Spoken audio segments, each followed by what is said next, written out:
Bonjour tout le monde, j'espère que vous allez bien. Petite vidéo improvisée qui n'était pas du tout prévue, mais comme je comptais faire un petit gâteau, petite tarte aux pommes, je me suis dit que ça serait peut-être pas mal de faire une petite vidéo en même temps, comme ça vous m'accompagnez déjà pour le faire. C'est sympa, c'est convivial et surtout ça me permet de vous parler un petit peu d'un sujet sur lequel j'aimerais prendre la parole. Ça fait déjà un petit moment que je me dis que peut-être je pourrais le faire. Et là, bon, les commentaires aujourd'hui sur ma chaîne YouTube m'ont décidé, alors pas tous les commentaires évidemment, mais il y a eu, allez, peut-être 10 commentaires, et encore je suis même pas sûre, que j'ai viré de la page en fait, hein. J'ai viré les personnes et le commentaire parce que c'était clairement de l'attaque, du jugement, de la méchanceté gratuite. Le but étant, je pense, finalement de simplement enfoncer les autres. Et je ne comprends pas comment on peut se permettre de juger, de critiquer sans savoir, sans vivre avec la personne, sans essayer ne serait-ce que de comprendre. Ça s'appelle aussi l'empathie, la tolérance et le partage sans agressivité, sans jugement et sans vomi, parce que là clairement ce genre de personne elle te dégueule dessus, tu vois, c'est voilà. Donc voilà, petite vidéo où j'aimerais parler de certains sujets, dont celui de Lou et Cacahuète, parce que c'est celui qui a suscité ces 10 commentaires plus que déplacés. Clairement, on peut pas dire qu'ils étaient dans la bienveillance. Ces commentaires, ce qui est drôle, parce que souvent ce genre de personnes prônent la bienveillance et compagnie, et en fait sur les réseaux c'est les pires rats, quoi. Voilà. Alors pour Lou et Cacahuète, donc au niveau des critiques qu'il y a eu, c'est alors il y a des gens qui ne connaissent rien et qui viennent dire que Lou est un chien catégorisé, ce qui est absolument faux, surtout qu'elle a été reconnue LOF, donc de toute façon c'est non. Et les staffies en fait, donc c'est une mauvaise information, les staffies ne sont absolument pas des chiens catégorisés. Évidemment les faire confirmer LOF c'est toujours mieux, et ce ne sont absolument pas des chiens agressifs, au contraire. C'est des gros nounours, c'est des boules d'amour. Et il n'y a jamais eu, parce qu'il y a eu un commentaire là-dessus, oui, maintenant elle va s'en prendre à tes enfants, il faut agir avant que ça se passe. Non, non, clairement, Lou n'a jamais eu aucun signe, n'a jamais été confrontée à aucun signe d'agressivité de sa part, ni envers moi, ni envers les enfants. Et même en cette situation un peu compliquée, jamais, jamais elle n'a eu un seul signe, un seul grognement, contrairement à Cacahuète, qui a déjà de nombreuses fois tenté de niaquer et nous a grogné dessus, dont les enfants. Donc en l'occurrence, ça aurait été plus de Cacahuète que j'aurais eu peur vis-à-vis des enfants que Lou. Cacahuète n'aime pas trop les enfants. Hein, clairement, il n'y a que Libby qui peut l'approcher parce qu'elle a atteint un âge où elle est un peu plus douce. Et Cacahuète se méfie beaucoup des enfants. S'il y en a un qui s'approche, ça va lui grogner dessus. Hein. Clairement, elle va lui dire « fous-moi la paix ». Voilà, clairement c'est ça. Il y a toujours eu évidemment un contrôle là-dessus. Hein. On n'a jamais laissé nos enfants faire n'importe quoi avec nos chiens ou avec nos animaux.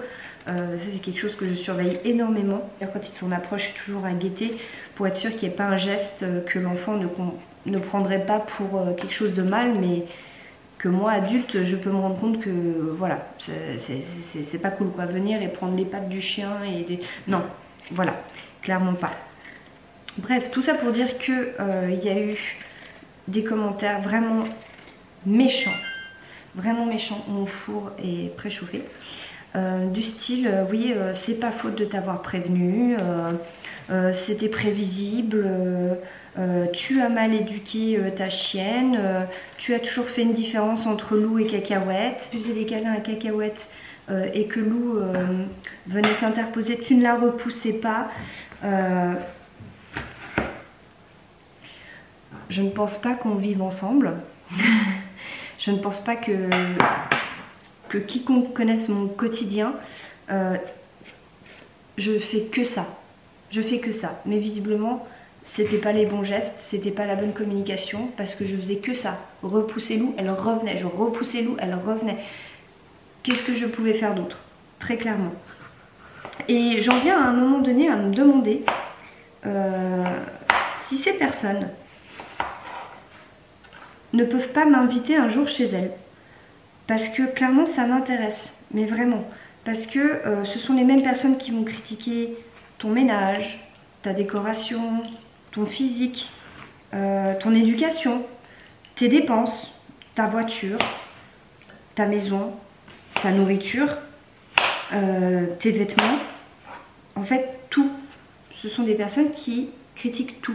Donc j'aimerais bien pouvoir être invitée un jour chez l'une de ces personnes parce que je pense que elles ont beaucoup à m'apprendre, hein, tout simplement. Je pense qu'elles ont une voiture style Audi, BM et compagnie hors de prix, achetée comptant, parce que évidemment que en leasing ou à crédit, c'est de la merde, il faut dire ce qui est.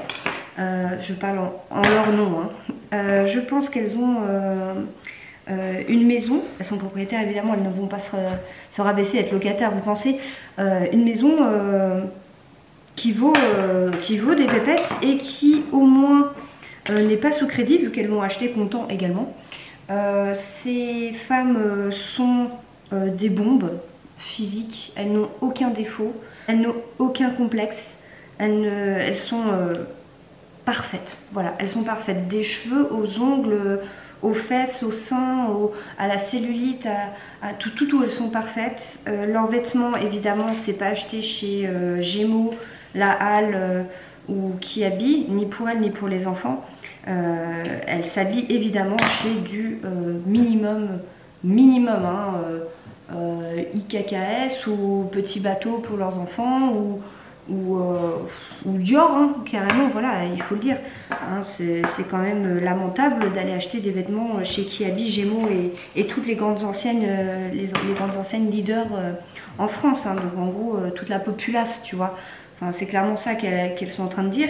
J'aimerais bien aussi, tant que j'y suis, manger un repas, même plusieurs, parce qu'il faut tenir sur la longueur, un repas c'est de la triche. Des repas sur plusieurs jours pour que tout soit évidemment bio, fait maison, hein, mais absolument tout, qu'il y ait des légumes, qu'il y ait tout pour que ce soit bien équilibré et étudié dans leur assiette.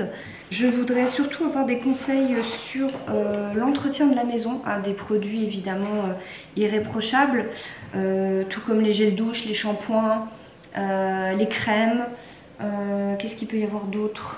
Les tampons aussi, voilà, les tampons, les serviettes hygiéniques, allons jusque là, en tant qu'à faire le PQ aussi. Hein, attention à quel PQ vous allez prendre. Hein. Donc j'aimerais bien qu'elles me montrent en fait leur intérieur qui est, sans doute, et je n'en doute pas, irréprochable, du matin au soir et 7 jours sur 7. Hein, sans aucun truc qui traîne, aucune poussière, aucune trace au mur, pas de caca dans les WC après qu'un enfant soit passé et qu'il n'ait pas tiré la chasse et que t'as beau gueuler, ça change rien. Ben non, leurs enfants sont parfaits. Ils ont une éducation irréprochable, tout comme leurs animaux. Donc on en vient à ce sujet-là. Je pense que leurs chiens ou leurs chats font leurs besoins directement dans les WC. Avec du PQ évidemment, hein, faut être propre parce qu'après s'ils vont sur le canapé ou le lit, bon bah voilà, ça pose un petit problème. Ils ont appris à tirer la chasse d'eau, voilà, ils sont mieux éduqués que mes propres enfants, voilà, qui ne tirent pour la plupart du temps même pas la chasse d'eau. Je pense même que de temps en temps, alors pas tout le temps, ça leur arrive, ils doivent vider le lave-vaisselle et lancer des machines. Voilà, parce que bah, c'est des pros de l'éducation, ils savent tout, hein, ils savent tout sur tout. Donc au niveau éducation, ils peuvent leur apprendre n'importe quoi. Et leurs chiens ont évidemment quotidiennement, hein, tous les jours, une balade d'environ 1h30. Voilà, en rentrant du boulot, gosse ou pas gosse, repas ou pas repas, lessive, 1h30 de promenade. Tous les jours, sinon c'est un chien malheureux. Bah écoutez, on prend un chien, on l'éduque jusqu'au bout, donc je pense que ces personnes-là font tous les jours, sans exception, hein, 1h30 de balade avec leurs animaux. Alors évidemment, il faut prendre la même situation, donc 1h30 tous les jours, en ayant 4 enfants, en ayant un travail évidemment, hein, voilà, il faut un peu... Voilà, parce que venir critiquer une situation quand nous-mêmes, on n'est absolument pas dans la même, c'est un petit peu gonflé, un petit peu gonflé. Ah, puis j'ai oublié aussi, donc leurs conjoints sont évidemment taillés comme des dieux grecs. Ils n'ont absolument aucun défaut, ils sont parfaits, ils ne font ni trop ni pas assez de ménage, de tâches à la maison, parce que vous comprenez, s'il en fait trop, c'est un larbin, hein, clairement, c'est un soumis et un larbin, et s'il en fait pas assez, c'est un macho et un con. Donc voilà, il faut trouver un juste équilibre aussi, donc je pense qu'elles sont parfaitement calées sur le sujet et savent exactement le nombre d'heures définies ou quelles tâches il doit faire et pas faire pour être parfaite, hein, tout simplement. Pardonnez-moi, j'ai dû changer la batterie. Oui, donc voilà. Tout ça pour dire que je suis vraiment intéressée pour suivre un stage et venir habiter pendant plusieurs jours chez ces personnes qui, je pense, pourraient énormément m'apprendre finalement. Voilà, je trouve ça super intéressant de vivre chez quelqu'un qui fait tout parfaitement en fait, qui n'a aucun défaut, enfin, parfaitement selon elle. Parce que bon, je rappelle quand même qu'on n'est pas tous pareils, qu'on ne pense pas tous de la même façon, on n'a pas tous la même éducation, on n'a pas tous la même réflexion, la même logique, les mêmes principes. Et pourtant ces personnes souhaitent faire de leur pensée, leur façon de vivre, quelque chose d'universel. Voilà, tout le monde doit penser comme elle, parce que c'est comme ça que ça se passe et pas autrement. Ça fait un peu penser à de la dictature. Je dis ça, je dis rien. Voilà, donc cette petite vidéo avait pour but de dire merde. Voilà, clairement, merde, je fais ce que je peux, comme je le veux. Si je me trompe, quand je m'en rendrai compte, je rectifierai. Ça fait partie de l'expérience de se tromper, de faire les mauvais choix, de prendre les mauvais chemins, de rencontrer les mauvaises personnes, de s'en séparer quand il est temps. Et puis c'est tout. Je vois pas où est le mal de se tromper ou de faire des erreurs, de ne pas prendre forcément le bon chemin. Enfin, c'est comme ça qu'on apprend. C'est comme ça qu'on apprend. Je n'arrive pas à concevoir comment on peut aller sur un réseau social, déverser sa haine, à part quand on est très malheureux. Voilà. À part quand on est très malheureux. Et ça me fait un peu de peine hein, pour ces personnes dans un sens. Alors ça m'agace, hein, ça m'agace parce que je ne comprends pas, parce que je ne me permettrai jamais de faire ça. Moi, quand il y a quelque chose qui ne me plaît pas ou que c'est pas dans mes valeurs, bah, je trace mon chemin, quoi. Donc c'est vrai que je peux forcément pas comprendre. Mais voilà, cette petite vidéo juste pour dire merde et bon sang, un peu de tolérance, un peu de compréhension, un peu d'empathie dans un monde qui est déjà suffisamment pénible à vivre dans certaines situations. Est-ce qu'on a vraiment besoin de ça, quoi? Voilà, est-ce qu'on peut pas à un moment donné mettre son énergie ailleurs au lieu d'aller descendre des gens qui ont une difficulté et qui essaient de la résoudre, qui reçoivent plein d'encouragements, plein de bonnes idées, de bons conseils, de bienveillance, parce qu'il y en a énormément et je vous en remercie vraiment beaucoup.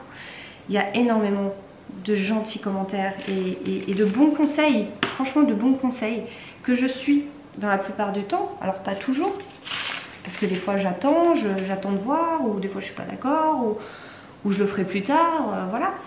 Mais est-ce qu'on peut pas juste accepter qu'on n'est pas tous pareils, quoi? Je comprends pas. J'arrive pas à concevoir ça. Donc je fais ce qu'il faut et ce que je peux vis-à-vis de Lou. Si j'ai mis Cacahuète chez Romain, c'est pour la protéger. Ça n'a rien à voir avec de la préférence, du favoritisme. C'est parce que Lou, elle va avoir tendance à aboyer si elle se retrouve toute seule dans un lieu. En gros, c'est ça. Et je veux pas prendre le risque de créer, je sais pas, peut-être des problèmes avec les voisins de Romain. Donc je mets Cacahuète qui, elle, n'aboie pas, est tranquille, et au moins elle peut être au calme là-bas, et moi je suis avec Lou, je la gère, je fais mes exercices avec elle, je suis les conseils de l'éducateur, voilà, tout ça se met en place. Et d'ailleurs, Lou, depuis quelques jours, ne dort plus dans la chambre avec moi. Son panier, je vais vous le montrer, hein, c'était même pas prévu que je montre. Son panier est là. Elle dort ici. Elle ne dort plus avec moi. Donc le côté, oui, elle a le privilège, elle dort avec toi, c'est faux. En fait, vous ne savez pas, vous parlez, vous ne savez même pas. Ça fait plusieurs jours depuis que je suis allée chez l'éducateur qu'elle ne dort plus avec moi. Et elle l'accepte, elle n'aboie même pas. Parce que je suis en train de rétablir les choses au niveau de mon rôle vis-à-vis d'elle. Donc elle le comprend. Elle comprend pourquoi elle n'est pas dans la chambre. Et je change mes habitudes avec elle. Je fais les choses bien. J'ai fait très certainement des erreurs. J'aurais dû poursuivre. Des cours d'éducation, très certainement. Je pense pas que tout le monde en fasse non plus. Il vaut mieux tard que jamais. Et je trouve ça vraiment blessant et méchant que des personnes viennent dire en même temps c'était prévisible, en même temps... Mais pour qui tu te prends? Mais pour qui tu te prends? Enfin, il y a des gens qui le comprennent, hein, parce que généralement il y en a toujours qui viennent me défendre en disant mais quel est le but de ton message à part de la méchanceté? Quel est le but? Elle est en train de faire ce qu'il faut, c'est une situation qui l'angoisse, qui la peine. Toi tu viens et ta. Enfin, ces gens ils prennent plaisir à ça, je sais pas. Je comprends pas. Enfin bref, voilà. Donc s'il y a des intéressés, je veux bien faire un petit stage pour me perfectionner et voir comment c'est une vie parfaite. Voilà. Je veux bien. Je suis intéressée. Bon, je vais faire ma petite migaine là. Dans tout ça. Je vais mettre la tarte au four. Il est 16h45. Comme ça, pour ce soir, il y aura ça en dessert. Les enfants seront tout contents. Et puis voilà. Vous m'aurez accompagné un petit peu, mais c'est pénible, hein, parce que tu pourras jamais, en fait, tu pourras jamais contenter tout le monde, jamais. Peu importe ce que je ferai, peu importe ce que je dirai, peu importe que quelqu'un qui veut critiquer, il critiquera. Toujours. Il n'y a rien à faire. Il n'y a rien à faire pour ça. C'est triste. C'est vraiment triste. Pour le coup, j'ai de la lumière divine sur moi, je vais me rendre compte. Qu'est-ce que je voulais dire? Vous vous rendez compte, ça a été même jusqu'à aujourd'hui, ça a été même jusqu'à critiquer le fait que je fasse des expressions ou des intonations que je faisais déjà avant, du temps où j'étais avec Adrien. En mode, maintenant que tu es séparée avec lui, t'arrêtes de dire ça, parce que lui il les dit aussi de son côté, vous n'êtes pas dissociés. Non mais vous vous rendez compte? Donc en gros, faut que je change tout parce que il y a une séparation. Non mais vous vous rendez compte jusqu'à où ça va? Heureusement que je vous montre pas la marque de PQ que j'utilise, hein, parce que il y aura encore des choses à dire là-dessus. Hein. Parce qu'en plus je prends celle où on jette, vous savez, le rouleau dans les toilettes, là que ça se dissout. Donc alors, attention, allez-y, là, c'est parti. Vous pouvez donner vos commentaires. Hop là, c'est bon. C'est au four, j'ai terminé. Bon bah écoutez, je vais clôturer cette petite vidéo. Merci de m'avoir accompagnée durant ce moment intense en émotion. Encore une fois, merci beaucoup aux personnes qui me suivent, qui ne sont pas forcément toujours d'accord avec moi. On ne peut pas être tout le temps d'accord, clairement. Et qui pourtant restent dans la bienveillance et dans le respect et non dans le jugement et la critique sans savoir. Voilà. Merci d'avoir regardé cette vidéo et je vous dis à tout bientôt.